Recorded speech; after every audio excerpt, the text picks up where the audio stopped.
Bienvenue dans votre rendez-vous études littéraires et linguistiques. Comment les choix politiques en matière de langue influencent les pratiques d'enseignement du français au Sénégal? Pour répondre à cette question, nous avons le plaisir de recevoir M. Momar Diop. M. Momar, bonsoir. Bonsoir, Babacar. Nous vous remercions déjà pour cette invitation-là et nous sommes à votre disposition pour des échanges que nous espérons être fructueux. Merci beaucoup d'avoir accepté notre invitation. Momar Diop est enseignant-chercheur en linguistique française au département de français à l'UGB. Il est spécialiste de la didactique du français. Monsieur Momar Diop, aujourd'hui nous allons entretenir sur ce thème, les politiques linguistiques et leur impact sur la didactique du français au Sénégal. D'abord, quelle est votre expérience dans l'enseignement ou la formation du français au Sénégal? Merci Babacar par rapport à cette question. Bon, je dirais que par rapport à mon expérience, j'ai eu d'abord à enseigner au niveau du lycée de Ndioum en enseignement général, où la quasi-totalité de l'enseignement tourne autour des littératures, de la littérature française et la littérature négro-africaine, avec peu de place par rapport à l'enseignement de la langue. Nous y reviendrons. Par la suite, j'ai été au niveau de la formation professionnelle et technique, particulièrement au lycée technique André Pétavin de Saint-Louis, où quand même la discipline même est donnée technique d'expression et de communication. Mais malheureusement, même au niveau de la formation professionnelle et technique, l'enseignement se fait essentiellement autour de la littérature. Donc c'est vers les années, précisément disons en 2022, que j'ai été dans un premier temps recruté à l'université Cheikh Anta Diop de Dakar, au département de lettres modernes, avant de rejoindre l'université Gaston Berger depuis octobre 2024. Merci beaucoup. Vous avez été professeur de français au lycée, puis professeur de didactique à l'UGB. Vous êtes didacticien, comme on l'a dit. Professeur, comment percevez-vous la politique linguistique actuelle au Sénégal? C'est-à-dire la cohabitation entre le français, les langues nationales et les langues étrangères. Merci beaucoup. Déjà, pour cette cohabitation, permettez-moi de dire que c'est un gain. Quand vraiment nous évoluons dans un cadre multilingue, c'est vraiment un gain. Maintenant, si nous entrons dans le cadre purement scolaire, il est vrai qu'aujourd'hui, il y a cette problématique qui tourne autour de l'introduction des langues nationales dans le système. On est même en phase expérimentale par rapport à l'école élémentaire. Et si vous allez à l'université maintenant, il y a carrément des départements de langues nationales qui sont créés. Mais je crois qu'il y va de l'intérêt de l'école de trouver des stratégies qu'il faut, les stratégies idoines, pour ces insertions-là.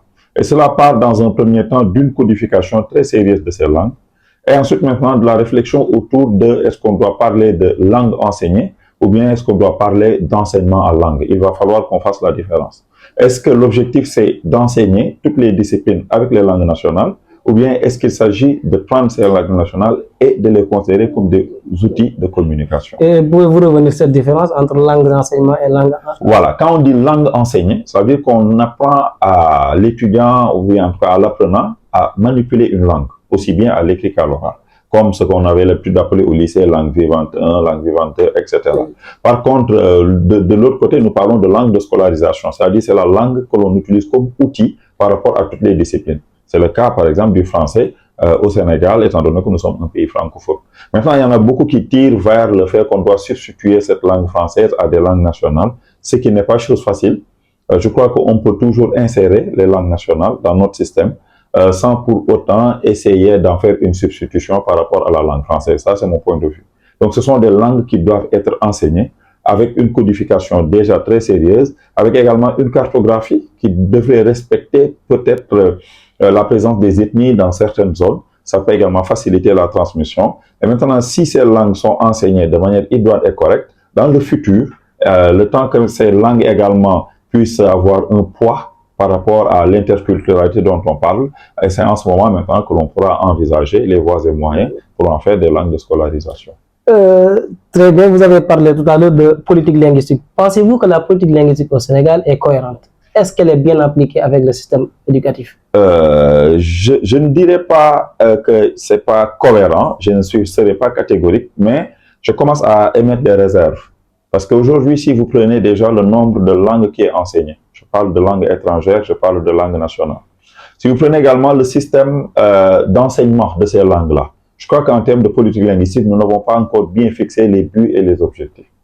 Récemment, j'ai suivi le ministre de l'Éducation nationale qui a pour projet de mettre l'enseignement apprentissage de l'anglais depuis l'élémentaire. Alors, les quelques réserves ou questions que je me suis moi-même posées, c'est que si déjà au niveau du collège et du lycée, nous avons peut-être une mauvaise appréhension de l'enseignement de l'anglais.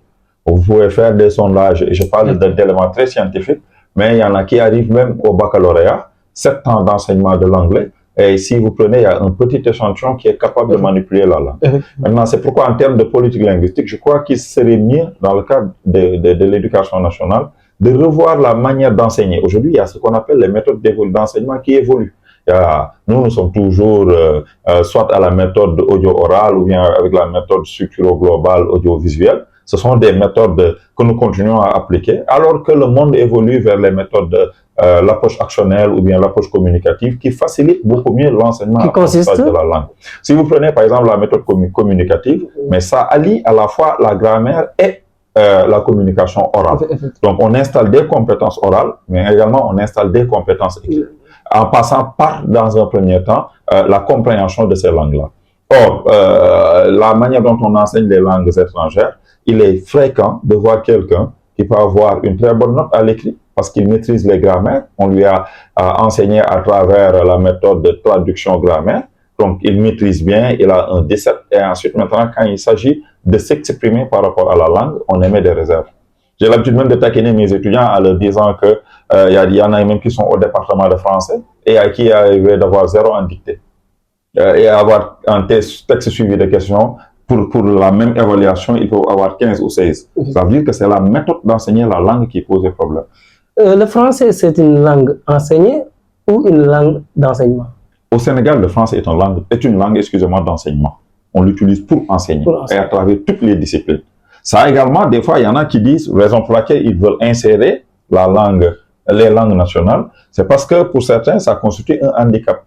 Des fois, tu peux voir quelqu'un qui est doté d'une certaine intelligence dans des spécificités, dans des disciplines particulières, mais qui a un blocage en termes linguistiques.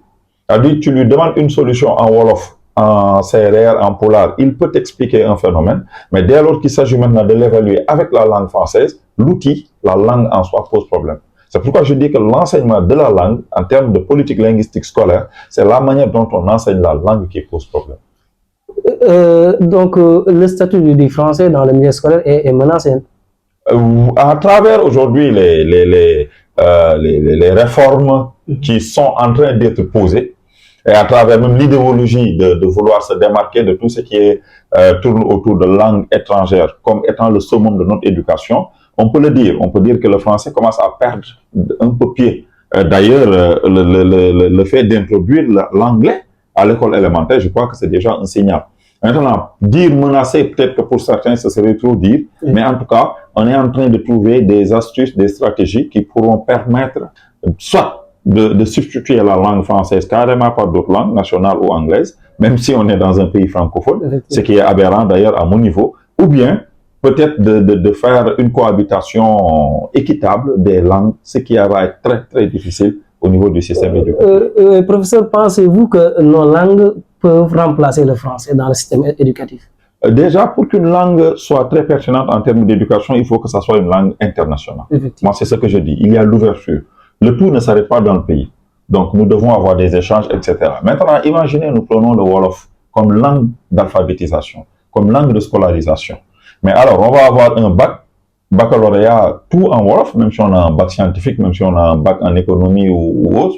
Mais après, maintenant, pour aller faire des partenariats, pour sortir et autres, on sera obligé de revenir vers une langue internationale. Voilà, moi, pourquoi je dis enseigner les langues nationales, c'est très, très pertinent, mais laisser la langue française comme outil d'enseignement, je trouve que ce serait mieux par rapport à l'ouverture.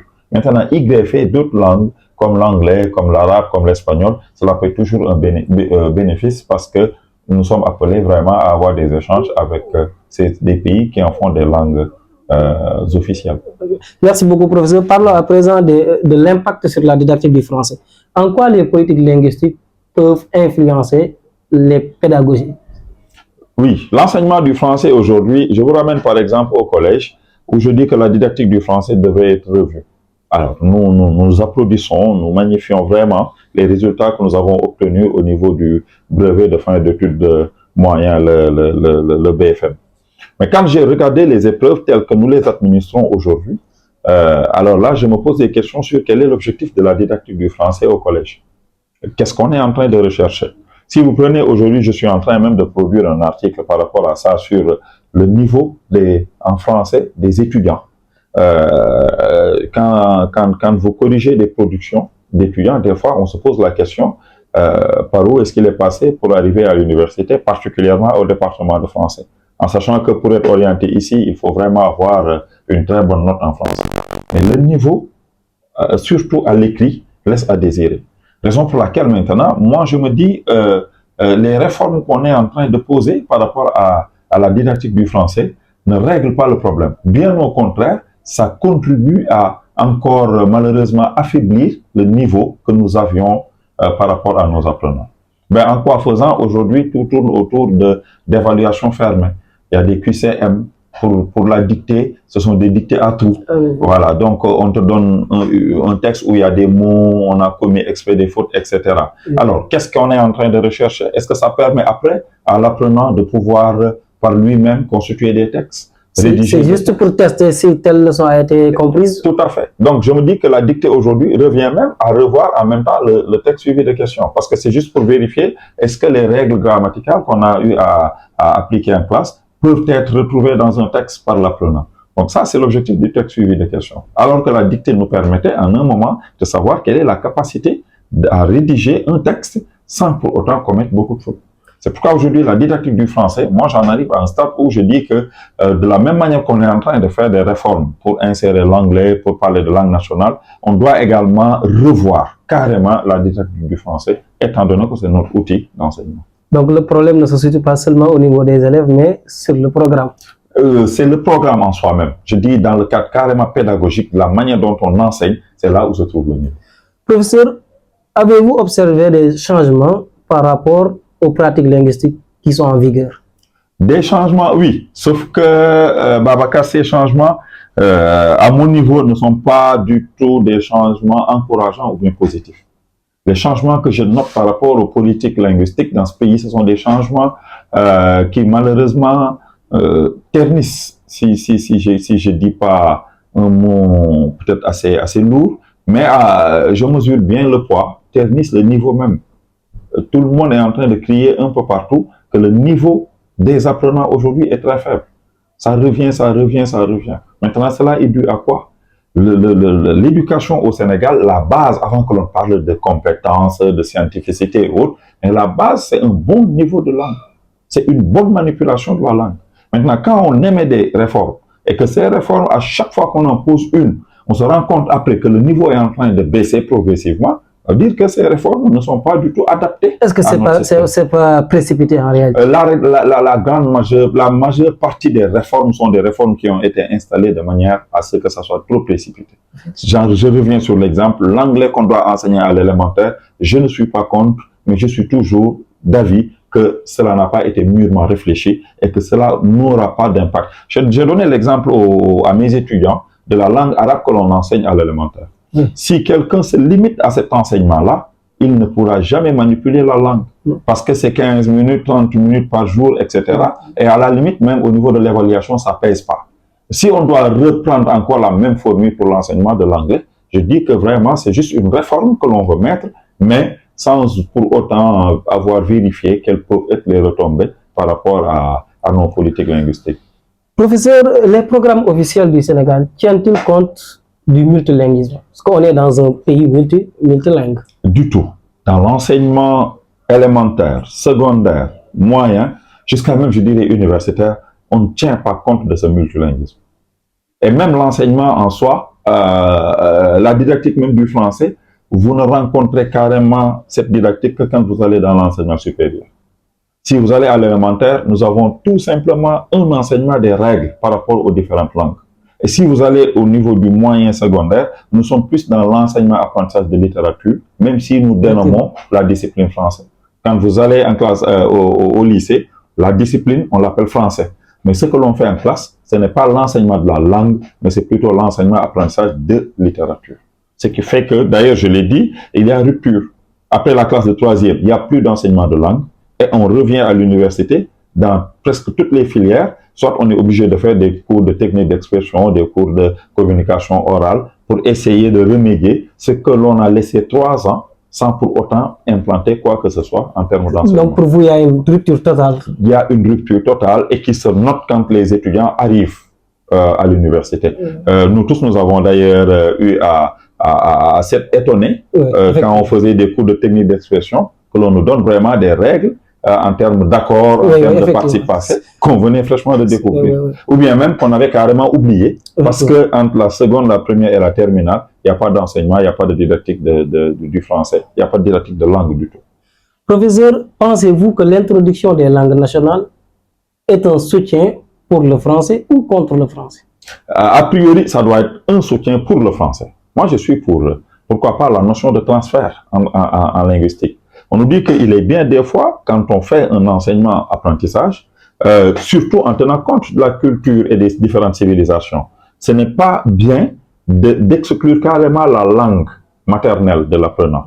Donc, je suis pour que même la manière dont on introduit les langues nationales, que l'on commence à enseigner avec la langue nationale de l'apprenant et ensuite que l'on fasse la notion de transfert, partant de la compréhension en langue nationale. Mais le problème qui se pose, c'est que certaines personnes, du moins, veulent introduire ces langues seulement comme un prétexte de nationalisme.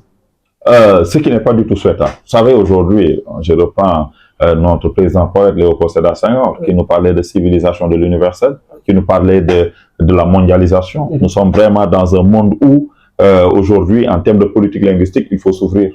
Donc, quand on a déjà un gain, je ne vois pas la pertinence de vouloir s'en démarquer. Donc, nous avons déjà le français comme outil et qui nous réussit. Les langues nationales doivent venir en appoint par rapport à cette langue française-là, mais on ne doit pas créer un conflit linguistique pour essayer de supplanter la langue française par les langues nationales. Ce ne serait qu'une perte par rapport à notre système éducatif et ensuite, ça créerait un blocage carrément par rapport à l'ouverture que l'on doit avoir vers d'autres siècles. Parce que nos langues nationales, qu'on le veuille ou non, ce sont certes des langues codifiées, mais qui n'ont pas encore une dimension internationale.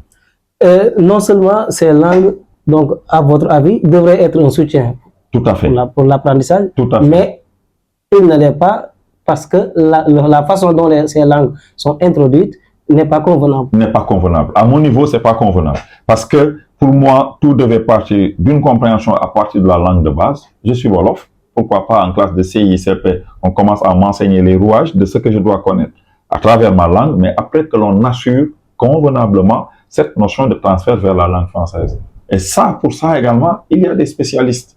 Quand on n'est pas formé pour ça, et d'ailleurs, je taquine un peu, je touche un peu ce point, la formation des enseignants par rapport au système éducatif qui pose déjà un réel problème.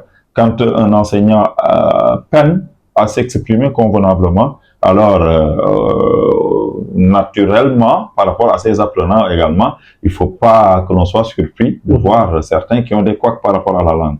Donc, il faut des spécialistes qui maîtrisent bien la notion de transfert. C'est quelque chose que l'on apprend, que l'on acquiert pour pouvoir transmettre, pour que maintenant l'apprenant puisse quitter sa langue d'origine, en termes de compréhension, pour aller s'exprimer à une autre langue. Parce que des fois, d'ailleurs, pourquoi on nous interdisait au moment de faire cours d'utiliser les langues nationales? Parce qu'il y en a qui, quand ils comprennent avec leur langue, au moment de passer à la langue française, ils peuvent même faire disons, une transcription fidèle. C'est-à-dire, ils peuvent jouer par des synonymes et autres. Or, nous savons que la traduction, ou bien le passage d'une langue à une autre, se fait en termes d'idées et non en termes de construction syntaxique et autres. Les langues n'ont pas forcément les mêmes règles grammaticales de base. Voilà. Donc, si on ne maîtrise pas carrément comment on fait cette notion de transfert, en ce moment-là, même l'introduction des langues nationales risque de poser problème, autant pour la langue nationale enseignée que pour la langue française. Donc, cette introduction peut provoquer la disparition de la langue française. La manière vraiment dont ils veulent mettre ces langues nationales-là, des fois, à entendre les autorités politiques s'exprimer, c'est l'impression que cela dégage. Nous allons introduire les langues pour que plus tard, nous n'ayons plus besoin de langues internationales, particulièrement de la langue française. Mais à mon niveau, ce serait la pire erreur de vouloir vraiment remplacer le français par les langues nationales. Professeur, Vous êtes didacticien et je pense que vous avez été professeur de littérature puisque vous êtes passé par le lycée. Tout à fait. Avez-vous été formé à l'intégration du multilinguisme dans votre formation? Au niveau de la FASTEF, où j'ai subi une formation pour aller enseigner, je n'ai jamais été formé pour le multilinguisme. On a juste été formé pour aller enseigner les littératures. Ce que d'ailleurs je déplore. Parce que quand on forme un enseignant, il est vrai que dans nos lycées, aujourd'hui, nous apprenons toujours les littératures. Il n'y a pas d'évolution de programme. Il n'y a pas de réforme de programme. Par ricochet, même si ça ne touche pas directement notre thème, mais je crois que c'est quelque chose sur lequel on doit commencer à mener une réflexion. Et c'est aberrant de nos jours que toujours quand je demande à des élèves qui sont en classe de 3e, qu'ils me disent que les ouvrages au programme, c'est Une si longue lettre de Maria Maba et Vol de nuit de Saint-Exupéry. Mais ça fait des décennies et des décennies que nous avons seulement ces romans, alors que le monde évolue. Nous parlons de contextualisation. On ne peut plus continuer à parler de Soleil des indépendances, de contemplation. Ce sont des ouvrages, certes, qui sont très pertinents, mais quand même, il y a des ouvrages aujourd'hui qui collent beaucoup mieux avec ce que nous sommes en train de vivre. C'est pourquoi maintenant, je dis cette réforme que l'on doit amener dans le système éducatif. Ça ne doit pas tourner autour de comment enlever la langue française, mais ça doit plutôt tourner autour de comment réformer les contenus que nous enseignons, comment réformer la manière dont on enseigne les langues, je dis les langues nationales, étrangères, la langue française, et comment maintenant est-ce qu'on peut utiliser ces outils pour comprendre après la littérature. Et je pense bien que vous serez d'accord que cette introduction doit être faite de façon pédagogique et non de façon nationaliste, comme on l'a dit. Du tout, on doit carrément mettre de côté le nationalisme et penser en termes éducatifs. Je pense à cet adjectif-là. Donc, on doit réunir les acteurs qu'il faut, qui connaissent bien les politiques linguistiques, qui en ont découvert des modèles dans différents pays. Et à partir de là maintenant, mais prenez les pays asiatiques. Aujourd'hui, le mandarin, ça commence vraiment à gagner de l'ampleur.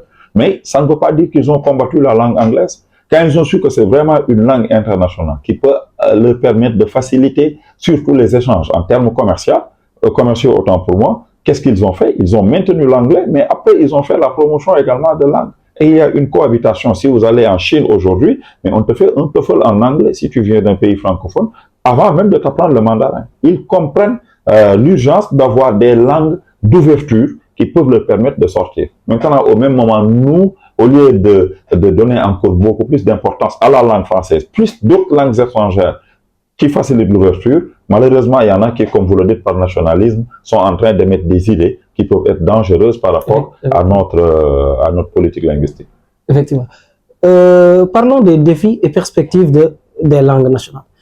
Pour vous, quels sont les principaux défis des enseignants quand ils enseignent, par exemple, quand ils sont à l'école? Souvent, l'enseignant qui a été formé, c'est votre cas, vous avez dit qu'à FASTEF, vous n'avez pas été formé dans le multilinguisme. Une fois à l'école, on vous oblige à enseigner en Wolof ou en français. Est-ce que là, ça ne pose pas de problème? Ça pose énormément de difficultés. Énormément. Quand vraiment on forme quelqu'un, on le forme pour un but précis. On va vous former pour aller enseigner ceci. Maintenant, si sur place, au niveau d'exercer, vous vous rendez compte qu'il y a des compétences que vous devez installer et que vous n'avez jamais été formé, ça pose un blocage. Et d'ailleurs, même si vous allez à l'élémentaire, où l'on enseigne les langues nationales, j'ai eu à mener des enquêtes avec des enseignants aujourd'hui qui enseignent le Wolof et autres, mais même le temps qu'ils m'ont dit qu'ils ont été formés, à mon avis, ça laisse à désirer. Donc, on ne peut pas former quelqu'un en 2 ou 3 mois. Pour moi, le temps, c'est juste un jugement, mais très personnel. Le temps de la formation, ça devait être beaucoup plus conséquent que ça. Ce qui fait que maintenant, après, problème, il y aura. Aujourd'hui, il y a eu le recrutement de 2000 enseignants. Il y en a même qui ont été ventilés avant la fermeture des classes. En combien de temps est-ce qu'ils doivent être formés? Il paraît qu'ils doivent être formés durant les grandes vacances. Moi, nous sommes déjà au mois de juillet. On vient de boucler presque le mois de juillet aujourd'hui. Nous entrons au mois d'août. Pour les vacances, il n'en reste que 2 mois. Maintenant, croyez-vous qu'en termes même linguistiques, en termes d'enseignement, que 2 mois de formation peuvent suffire pour ensuite mettre à la disposition de l'école sénégalaise ces produits-là? Surtout maintenant, ceux qui partent, mes aventures vont tomber dans des écoles où l'on enseigne les langues nationales. Professeur, quelle recommandation donnerez-vous pour la cohérence entre la politique linguistique et la didactique du français? Déjà, je dirais qu'on doit fortifier aujourd'hui la place de la langue française dans notre système éducatif. On ne devrait pas laisser les certaines idéologies commencer à se développer en nous faisant croire qu'aujourd'hui la langue française est dépassée et qu'on doit commencer à s'ouvrir à d'autres langues étrangères. C'est un gain pour quelqu'un d'être polyglotte ou bien en tout cas de pouvoir communiquer en plusieurs langues. Voilà pourquoi moi, je dis que c'est vraiment une aubaine pour nous de s'ouvrir à d'autres langues. L'anglais, l'espagnol, l'arabe, pour parler des langues étrangères, le wolof, le pulaar, le sérère, etc., pour parler de nos langues nationales. Mais, à mon avis, toutes ces langues doivent venir en appoint à la langue française, qui, jusqu'au moment où l'on parle, est notre outil d'enseignement-apprentissage. Même pour comprendre les autres langues, il est incontournable dans notre système éducatif, en tout cas tel que conçu, de se démarquer de la langue française. Alors moi, les conseils que je donnerai, c'est que vraiment l'on repense les réformes qu'on est en train de poser dans notre système, que l'on ne fasse pas des réformes politiques, mais que l'on en fasse plutôt des réformes qui peuvent être bénéfiques au système éducatif, en redonnant à chaque langue ce qui lui revient de droit. Donc pour vous, il faut que le français persiste. Le français doit persister, le français doit gagner encore. À mon avis, on est en train de l'affaiblir. Mais je crois qu'on devrait revoir la didactique du français, la manière de l'enseigner, pour permettre de rehausser le niveau de nos apprenants. Et on verra en ce moment que plus on sera bien assis en termes de pratique de la langue française, et mieux ça facilitera même l'acquisition des autres langues. Effectivement. Professeur, quel type de formation serait utile aux enseignants pour mieux gérer ce contexte multilingue? Déjà, je crois qu'au niveau de la FASTEF, au niveau du CEPS, ou bien même des inspections pour le concours CREM, les EFI, comme on les appelle.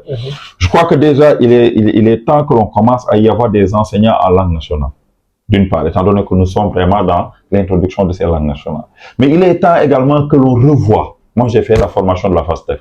Et je crois que jusqu'à présent, il n'y a pas encore eu de changement de contenu. La littérature, alors, un étudiant qui dit, moi, je veux enseigner la littérature, il vient du département de français, il a un master. Je suppose que c'est quelqu'un quand même qui a les contenus en termes de littérature française et de littérature négro-africaine qu'on doit enseigner. Alors, à cette personne-là, oui, on peut toujours continuer à lui parler de littérature, mais moi, je dis que la formation devrait être réorientée vers la didactique du français. Comment est-ce qu'en sortant, il va enseigner à l'apprenant l'usage de la langue française? Et par mesure d'accompagnement, on doit aller réformer le programme.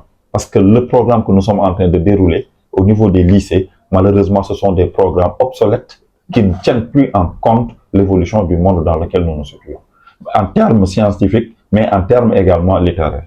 Je vous l'ai dit tout à l'heure, c'est inconcevable pour un apprenant. Je dis pour une classe de 60 élèves, vous pouvez prendre 60 élèves en classe de terminale et il n'y en a pas 5 qui peuvent s'exprimer en anglais. Et en lieu et place, qu'est-ce qu'on fait? On nous dit que l'élève a fait au moins 7 ans cet enseignement. L'autre réforme que j'ai notée, si vous allez au niveau de la série L2, aujourd'hui, on est arrivé à un moment où l'on demande à l'apprenant de choisir entre faire économie ou faire une langue. Donc, comment est-ce qu'on peut amener un apprenant à faire un choix entre économie et langue?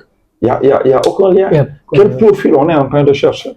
Donc, l'enseignement des langues, le français, avoir une première langue et avoir une deuxième langue, ça ne devrait pas être un choix. Maintenant, si on veut insérer l'économie dans l'enseignement-apprentissage, que l'on en fasse une discipline carrément et que l'on puisse permettre aux apprenants de les maîtriser. Mais le choix là, j'attends quand même des réponses par rapport à pourquoi est-ce qu'ils nous amènent à ça. C'est comme s'ils sont en train malheureusement de tuer les langues, surtout les langues étrangères.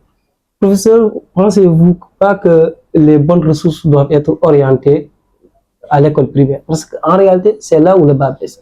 Si l'élève n'a pas été bien formé dans ses premières années, est-ce que ces problèmes ne vont pas persister jusqu'à l'université, comme vous l'avez dit tout à l'heure? Oui, je parcours les curricula aujourd'hui parce que dans l'enseignement élémentaire, quand même, il y a eu énormément de réformes entre nous quand on était apprenant et aujourd'hui. Alors, quand j'ai entendu parler de réforme des curricula, c'est quand même ça, j'ai très bien applaudi la nouvelle. Mais quand vraiment j'ai creusé à l'intérieur et allé échanger avec des enseignants, vous voyez qu'on a parlé de réforme, mais on se pose la question, est-ce que ce qui était là n'est pas encore meilleur que ce que l'on nous a amené en termes d'enseignement de langue, en tout cas, politique linguistique. Je ne maîtrise pas les autres domaines. Je crois qu'aujourd'hui, le type de produit qu'on avait à l'élémentaire, la maîtrise de la langue qu'ils avaient au moment d'aller au collège, n'est en rien comparable avec ce que nous avons aujourd'hui. Et quand je regarde maintenant la manière dont on enseigne la langue à l'élémentaire, j'émets des réserves. Je crois qu'aujourd'hui, les réformes devraient commencer par l'élémentaire, parce qu'à la base, en langue, tout le monde sait que, en termes linguistiques, dans les domaines scientifiques, on peut perdre une base et au fil de notre cursus, on peut toujours se rattraper. Mais quand on perd carrément une base linguistique, des fois, je ne dis pas que c'est impossible, mais je peux dire que c'est très difficile de se rattraper. Et la didactique du français doit être aussi enseignée au lycée. Moi, je dis tout au long du cursus. C'est-à-dire, d'ailleurs, par rapport à ma thèse où j'ai travaillé sur le niveau de langue en français, des apprenants au collège et au lycée, les recommandations quasiment tournaient autour de ça. Au niveau du cycle secondaire, on doit carrément faire revenir l'enseignement du français. Je ne dis pas de la littérature, telle que la discipline. Ça, parce que sinon, on aurait appelé la discipline la littérature. Pourquoi pas? Étant donné que tout tourne autour de compétences littéraires. 16e siècle, 17e siècle, le roman négro-africain et autres. Donc ça, il faut que l'on fasse la part des choses dans notre pays entre la littérature et la langue. Il y a une différence. Donc là-bas, on parle de littérature, on parle de civilisation, on parle d'ouvrages et autres, mais ça n'a rien à voir avec la maîtrise de la langue. Je remarque que même qu'au bac, au deuxième tour, souvent, les épreuves, avec un rapport avec le programme du collège. Tout à fait. Tout à fait, parce que soit on propose une épreuve autour de la versification, qu'on fait en classe de seconde. Maintenant, il y en a certains qui la révisent autant pour moi en terminant. Ou bien, on donne carrément un texte suivi de questions. Et un texte suivi de questions, c'est depuis la classe de troisième que l'apprenant ne le fait pas. Quelle est la pertinence? Parce qu'on doit normalement l'insérer au niveau du programme du cycle secondaire, et c'est en ce moment-là que le fait d'en faire une épreuve au baccalauréat, c'est très pertinent. Professeur, merci beaucoup. Nous avons le plaisir de vous inviter dans cette émission, un débat très dense, qu'on aura peut-être l'occasion de le continuer prochainement.